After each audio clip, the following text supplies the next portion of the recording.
Hello and welcome to Awakening the Blog. Today I would like to talk a little bit about controlling the impulses. And I would like to start sharing an experience that I've had when I was given a responsibility of understanding control. It's been decades, I must say. I don't know.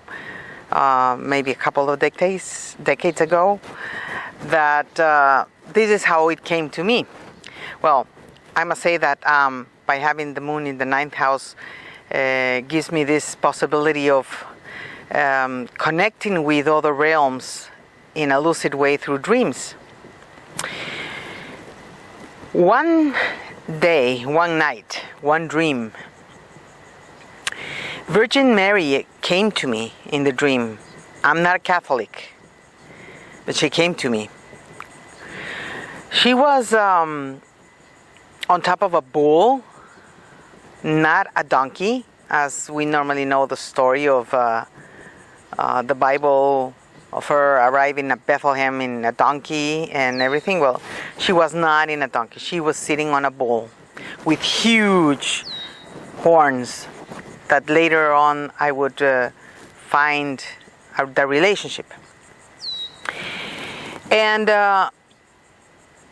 she told me, you have to learn control. And I said, oh really? What do you want me to control? She said control 3 times and then she disappeared. When I woke up I said, wow, how interesting. I gotta learn control.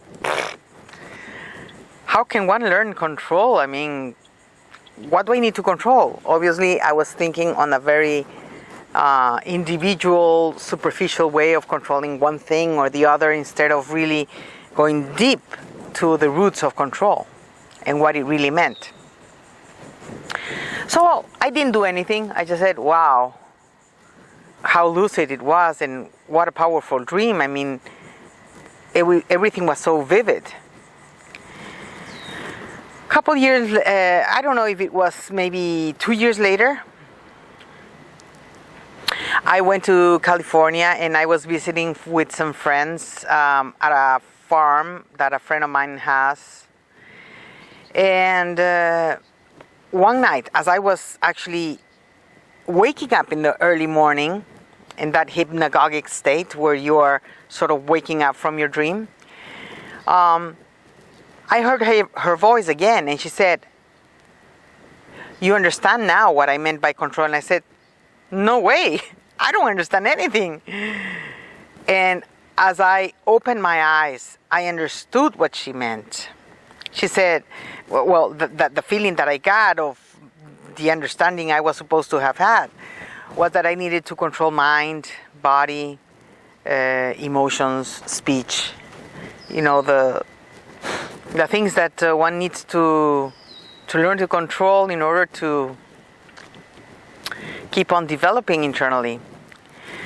And I said, oh my God, how am I going to do that? How can I really learn to control? So I put aside a little bit that responsibility because I didn't know how to go about it. For once, but also because it was just very overwhelming to find by myself a way to go to the root of the understanding of what it means to control, because it's not a control over something external but rather internal. The real power comes from that. And it's been a couple decades, as I mentioned, and this has been going around my mind lately in a very strong way, especially regarding my twin flame, because as I mentioned before, it's been a very difficult journey with him. Not only because he doesn't seem to want to do the inner work or the awakening of his soul in order for us to connect in a clearer way at the soul level, but because I feel, as much as it's not so easy to let go of the relationship because of all the subtle experiences that keep us connected, I've been thinking, I really wish I could find a way to really let go of this. And as much as I know who he is to me and what kind of relationship this is, I would very much love to just keep on in my life, not giving so much importance to this relationship. And so this control thing has come around in a very continuous way lately. And now I feel that I need to apply what I was given to do, that I have not done it at all. Because since this relationship comes from the very spiritual realm, and everything that happens, not everything, but a lot of the experiences I've had with him come from that realm. And that's what makes me so curious about this relationship and wanting to understand. I've let these impulses of wanting to communicate with him or wanting to be in contact with him to continue this search for understanding has made it really difficult for me to finish and end this. I don't know if the relationship's ever gonna end, because it's so, the bond is so strong that it looks like it's always gonna be there somehow. But I really wish I could just put my all my intention and all my desires, or just focus somewhere else. And so lately I told myself, okay, this would be a great place to really start working on controlling the impulses. Not every impulse, or what I would call spontaneity, needs to be followed through. I need to sit with things and not follow through my impulses and my desires. Because what I need to do is, when these impulses come, I really need to ask myself, where are they coming from? I know that at first, to control the impulses so I can learn more about the depths of control, I need to control everything, whether it's a call from the soul or it's just an impulse from my ego and my desires. And eventually, as long as I get to practice the discipline of controlling, I will be able to discern between a call from the soul and the impulse from my own desires. But I need to practice. That's the only way. It's the only way I'm going to be able to become stronger, as any of us, is through the practice. The practice of controlling, as the practice of meditation. I know many people, when they start meditating and start feeling things, they think everything they feel is the truth. And we have gone all through those phases where we think that we are awakening our intuition and everything that we feel is the truth, without recognizing that it's still a projection of our conditioning. And we need to go deeper and deeper and learn about discernment in a more open and clearer way. Well, the same way is here. I know I would probably need to work with what it means, control over oneself at many levels. The control over the physical, over the mind, over the impulses and the desires of the emotions. And first, obviously, work with them so I can start taming them. And eventually, I will need to listen more and more as I go deeper to realize where they're coming from.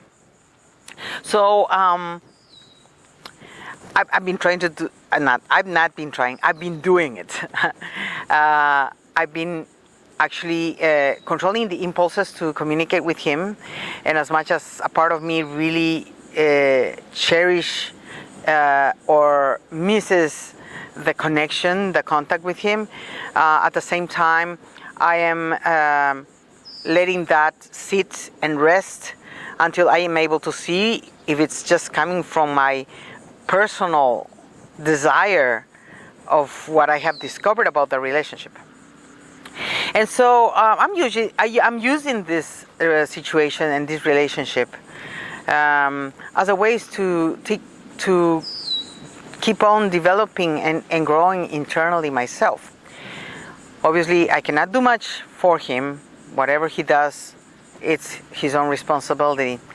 But I can use this relationship or any other relationship or situation to work through my own layers of conditioning until I reach into that core of control.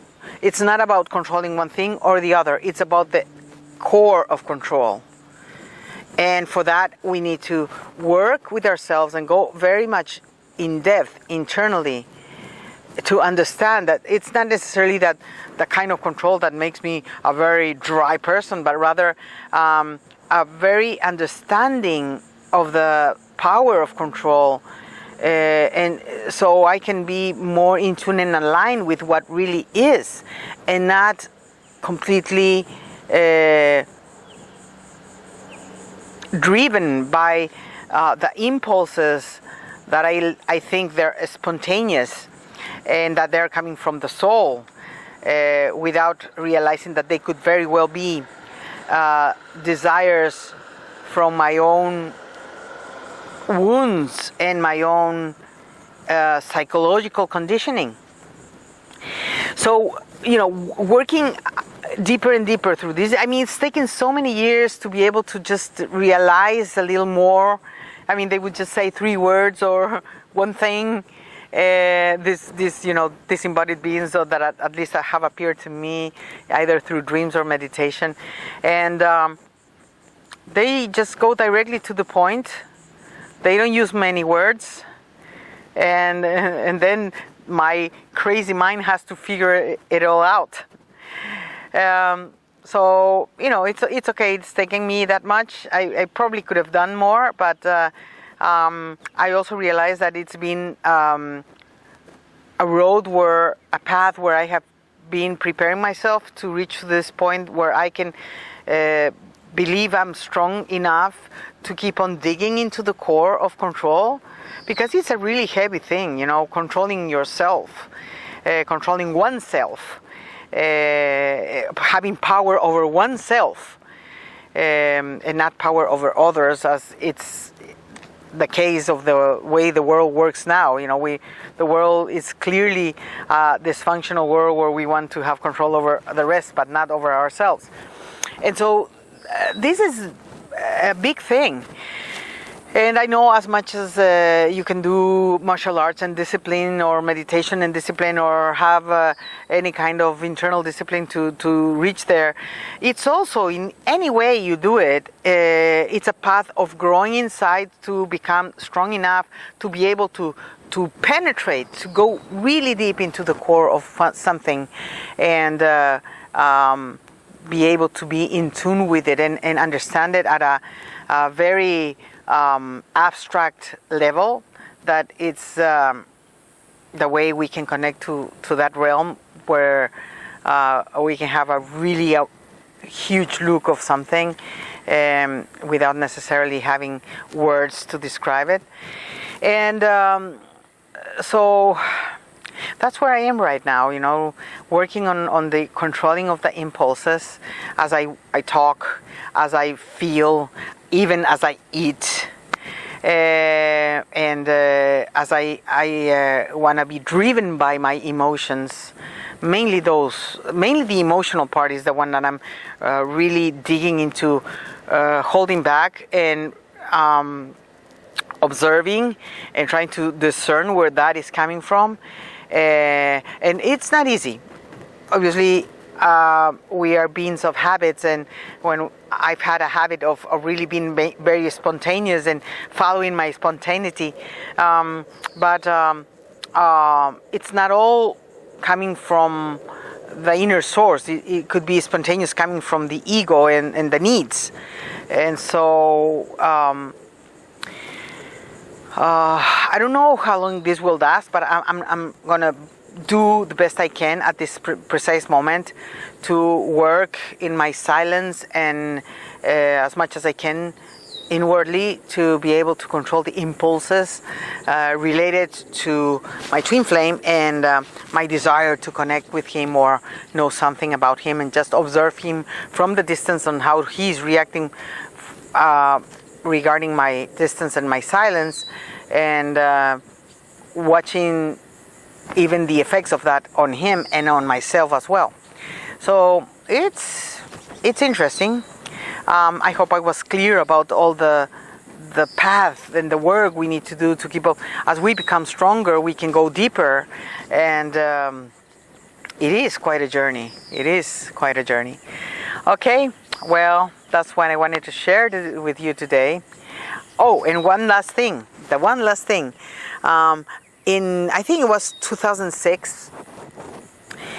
We went to the Soccer World Championship with the family, and then we went touring around, and we went to Lyon in France, and we went to this church that's very high on a mountain, on a hill. Beautiful church. And as I go inside and start looking for the figures, I saw this Virgin Mary sitting like she was maybe on, I don't remember exactly if it was a cloud or something, but she was on a crescent moon. She was standing on a crescent moon that looked exactly, I swear to God, it looked exactly like the horns of the bull that she was sitting on the dream I had. And I went into shock. I took a picture, I went into shock, and then, wow.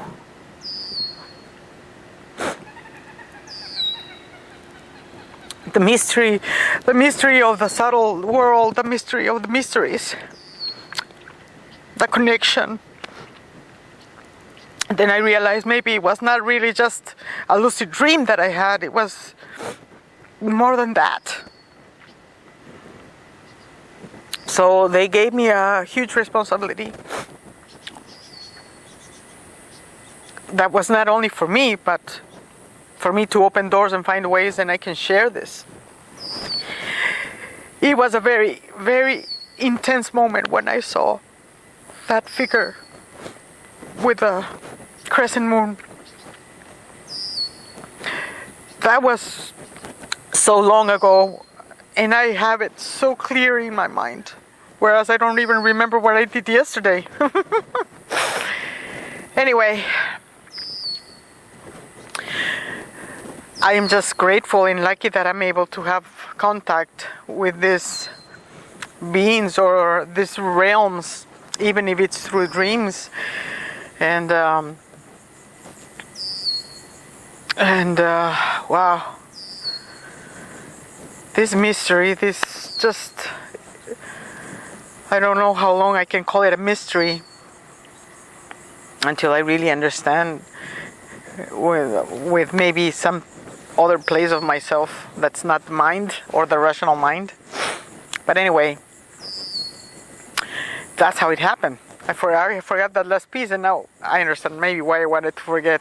Anyway, thank you so much for listening to this video blog. And if you have any questions or comments, you could do them under the link that I leave here of the blog, which is goypaz.com, and I have a column of the Spanish articles and the English videos and articles, and you can also write any comments or questions under this video. You can follow us on our Facebook, which is mainly awakening.goypaz. And also I have a Twitter, which is goypaz, goypaz, where you can also follow. It's a bilingual, so sometimes I write in English, sometimes I write in Spanish. And subscribe to our channel, where I also upload videos in English and Spanish. Our YouTube channel is right here, and you can subscribe. And thank you very much again for taking your time to watch this video and share part of the process that I'm able to share with you. Hope it has helped. Thank you so much.